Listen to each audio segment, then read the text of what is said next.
Ok, je veux rien entendre du tout, c'est pour ça, c'est fini maintenant. Hollow Knight s'étire, voilà, juste après le premier album de Tragédie et la Joconde. Et maintenant s'étire, ça veut dire qu'on va parler de Crank. Donc, Crank, sorti chez nous sous le titre Hypertension, c'est un film d'action de 2006 écrit et réalisé par le duo Nevaldine et Taylor. Alors si vous en avez jamais entendu parler, un film petit budget avec Jason Statham pondu par l'équipe derrière Gamer et Ghost Rider 2. En vrai, il est un peu mieux que 1, mais de toute façon, ça donne pas vraiment envie. Et pourtant, Crank est vachement bien. Pour le synopsis, Crank, il commence comme tous les films étudiants par le réveil du protagoniste. C'est le tueur à gages, Chef Chilios, qui apprend qu'il a été empoisonné et qu'il lui reste plus qu'une seule heure à vivre. C'est vachement ballot, mais il découvre assez rapidement que le poison est contrecarré par l'adrénaline. Donc non seulement Chev doit faire tous les trucs classiques de tueur à gages qui doit se venger contre l'association de criminels qu'il a trahi, mais il peut jamais se calmer en fait. Quand il n'est pas dans une scène d'action à se faire poursuivre par les flics ou bien à se tataner la gueule, bah, en fait il descend des Red Bull, de la coke, de la drogue haïtienne, de l'épinéphrine, il baisse sa nana en public et il met sa main dans un moule à gaufres. L'histoire d'un film, ce qui se passe dedans, c'est une chose, mais c'est évidemment la manière de raconter cette histoire qui fait le sel de la plupart des œuvres, hein. Et c'est là où Crank marque des points, en fait. On dirait que le film lui-même est empoisonné et doit garder le pied au plancher, mais de manière relativement contrôlée et pas non plus complètement zinzin fou, quoi.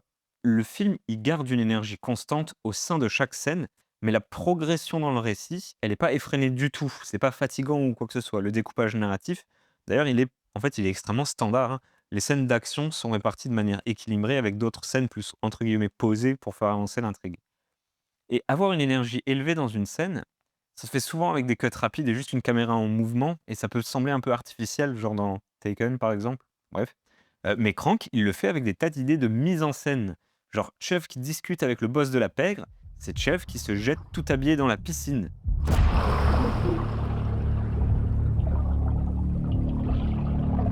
Chev qui doit se fournir en épinéphrine à l'hôpital, c'est Chev qui prend en otage un brancardier en chemin vers le bloc opératoire. Brancardier d'ailleurs joué par Glenn Howerton, alias Dennis Reynolds dans It's Always Sunny in Philadelphia, sitcom dont il faut qu'on parle une fois, hein, parce qu'elle est fantastique. Et en parlant d'acteur d'ailleurs, tant qu'on y est, John Statham, excellent chef Chelios, vraiment un acteur qui est très charismatique et qui marche très bien quand il est dans des scripts qui exploitent son sarcasme comme il le faut. Son sarcasme et son accent d'ailleurs. Et jeu d'acteur et énergie au sein des scènes, ça veut aussi dire surjeu. Le surjeu est de rigueur ici pour absolument tout le monde. High-tech, sci-fi, Chinese, woo! Et c'est quelque chose que moi personnellement, bah, j'aime en fait dans mes comédies d'action, et même ailleurs d'ailleurs parfois. En fait, c'est simple, demander aux acteurs de faire le pitre, c'est un moyen extrêmement facile d'éviter que l'audience se fasse trop chier et d'être rigolo. C'est bidon. Bon, il y a aussi le côté que ça donne en fait, ça verrouille l'œuvre dans un certain ton, rien ne peut être pris vraiment au sérieux. Et c'est un petit peu là que le bas blesse. Pas que j'ai envie de prendre le film particulièrement au sérieux, mais c'est une comédie d'action avec des grosses lacunes sur l'action. Si la mise en scène, elle est bonne et inventive en général, elle tombe en miettes à chaque fusillade. Le classique champ contre champ, de gens qui tirent hors champ. On présume dans la direction du héros, mais la spatialisation est trop vague et du coup, il y a pas de tension ou de chorégraphie intéressante avec des flingues et tout. Et c'est vraiment un petit peu dommage. Alors, le film a eu une suite, Crank 2 High Voltage. Et je vais en parler parce que, bah, en fait, j'ai jamais réussi à regarder le 1 sans immédiatement regarder le 2 ensuite.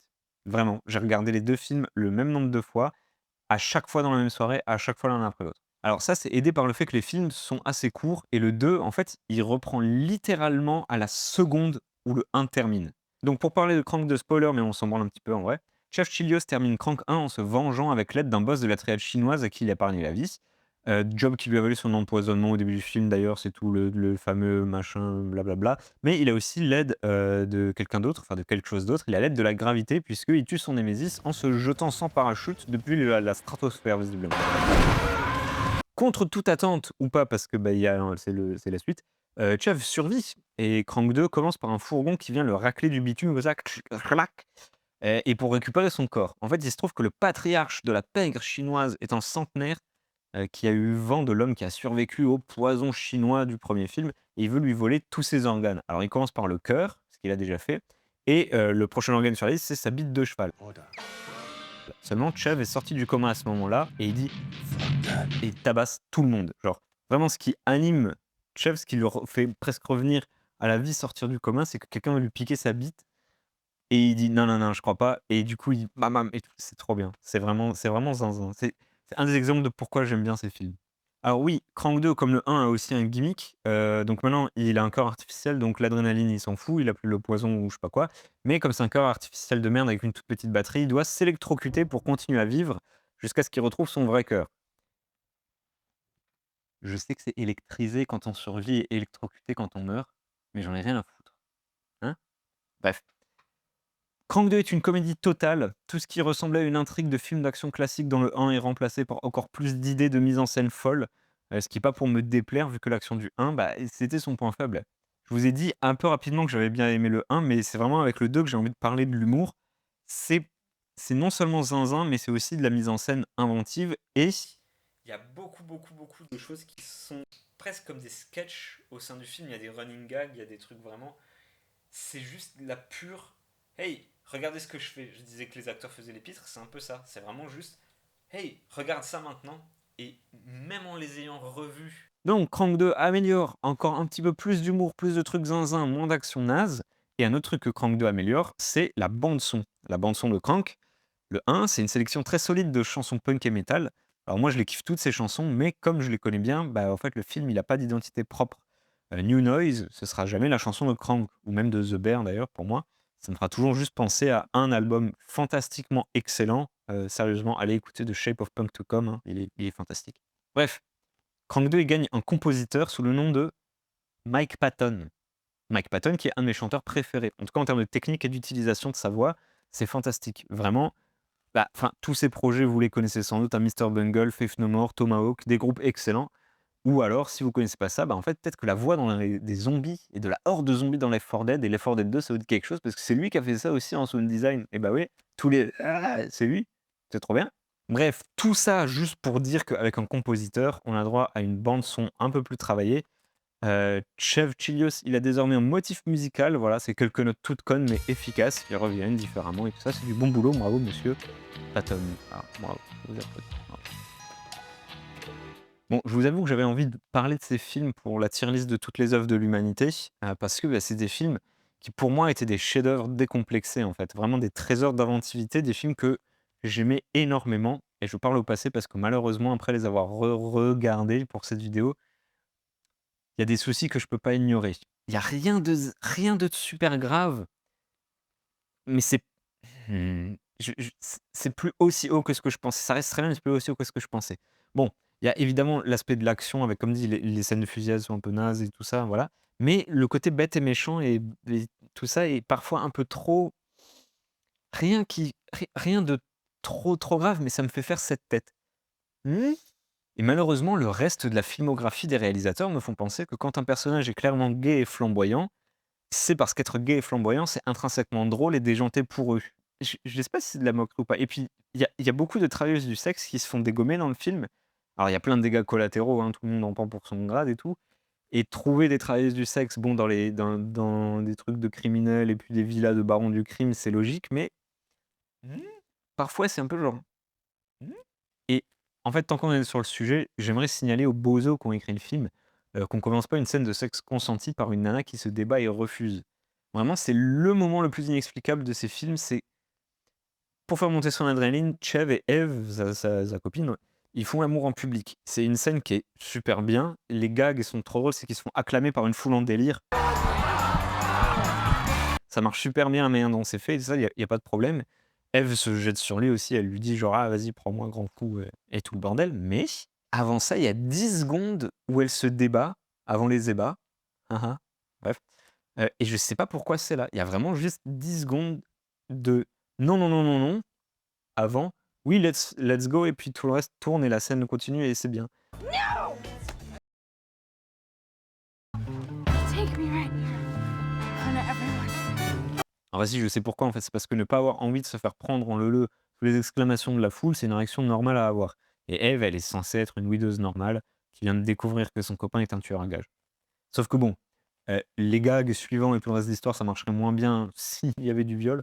Donc elle est évidemment kinky et consentante et elle se jette sur Chubb et tout se passe bien et c'est rigolo, voilà. Mais je sais pas. C'est vraiment un genre de souci qui est emblématique du premier film quand on est encore dans le domaine du film d'action normal. En s'éloignant de ce qui restait de réalisme et d'intrigue un petit peu travaillée, la suite se débarrasse de tous ces moments bancals. D'ailleurs, pour la défense de tout ce qui est représentation et tout, Eve, elle est partante pour du sexe en public d'emblée, mais en plus, son boulot de stripteaseuse, il n'est pas considéré comme anormal ou comme source forcément de honte. Au contraire, même l'idée de faire l'amour en public, c'est que c'est genre célébré et que juste la sexualité est célébrée. Pareil, tout ce qui est gay flamboyant dans le 2, il ramène son gang de gays flamboyants qui viennent juste mitrailler tout le monde et c'est trop fun. Il n'y a pas vraiment de jugement, j'ai l'impression. Bon, soyons honnêtes, je suis pas le mieux placé pour être juge sur toutes ces questions-là de représentation et tout ça. Et je veux pas juger les films sur machin. Comme dit, il y a de la représentation neutre et même parfois plutôt positive. Ce que je veux dire, c'est que c'est emblématique du fait que parfois, on retrouve un côté vraiment irréfléchi où on sent que les réalisateurs faisaient des trucs parce que juste c'était zinzin et n'importe quoi et pas spécifiquement, genre avec de la précision taillée, quelque chose de chirurgical. Et quelque chose que j'aime bien dire, ou en tout cas penser, c'est que il faut être sacrément malin pour être sacrément con et que ce soit drôle. Genre, c'est l'humour absurde et débile, ça demande vraiment une maîtrise totale que les films n'ont pas. Ils marchent en fait plus par chance qu'autre chose. Mais bon, ils marchent quand même. Donc, Crank 1 et 2, ça reste des films qui sont super bons. Je vous les conseille. C'est vraiment des pots pourris d'idées, mais quasiment toutes géniales. Et maintenant, spoiler à foison, mais je sais pas quoi faire d'autre que juste lister des trucs que j'adore dedans pour vous donner envie d'aller les voir. J'adore les textes qui s'affichent à l'écran. J'adore quand Chev hallucine plein de personnages qui lui parlent et finit par lire les sous-titres. J'adore le montage Fuck you, Chev Chilios. Fuck you, Chelios! Fuck you, Chelios! Fucking fuck your balls, Chelios. J'adore quand il bande sa race sur la moto. J'adore quand il utilise son doigt comme flingue. J'adore quand il y a Chester Bennington de Linkin Park. Et j'adore quand on voit le vieux centenaire chinois joué par David Carradine en costume profiter de son nouveau cœur. Il va voir des putes et tout. J'adore quand le méchant ordonne à son sbire de se couper les tétons. Voilà, j'adore quand ce type rigole. J'adore le combat de kaiju. J'adore les transitions Google Earth. J'adore quand on retrouve le méchant du 1 sous forme de tête dans un aquarium dans le 2. J'adore quand le chauffeur de taxi haïtien, il n'arrête pas de dire à Chubb que c'est un crackhead. Hey man, what's the matter with you? You a crackhead? Et vous savez quoi? Pour des films purement fun et débiles sans revendication profonde, ils m'ont même fait ressentir une émotion complexe. Genre un peu plus, dans le fond du cœur, quoi. À la fin du 1, quand Chev tombe et qu'il fait la paix avec sa mort, j'ai vraiment senti ce soulagement étrange quand quelque chose de bien mais d'effrayant arrive et que genre la tension relâche, touche à sa fin et on va être ah.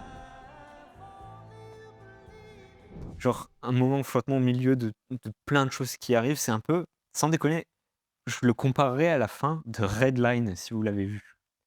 C'est quelque chose où l'histoire, on s'en fout. C'est vraiment juste lié au rythme et aux différentes énergies qu'il y a dans les scènes et juste aux émotions. Voilà, c'est vraiment des choses qui sont bien foutues. Bref. Et c'est donc pour toutes ces raisons-là que les films Crank, et ma foi, on va les mettre, voilà, on va les mettre au rang A. Au rang A, voilà, pas S, A, mais en rang S, il y aura des œuvres qui seront juste un cran au-dessus. Et encore mieux, vous inquiétez pas. Allez, l'œuvre suivante à Café Terrasse, place du Forum. Alors, ça me semble assez évident pour ça, parce que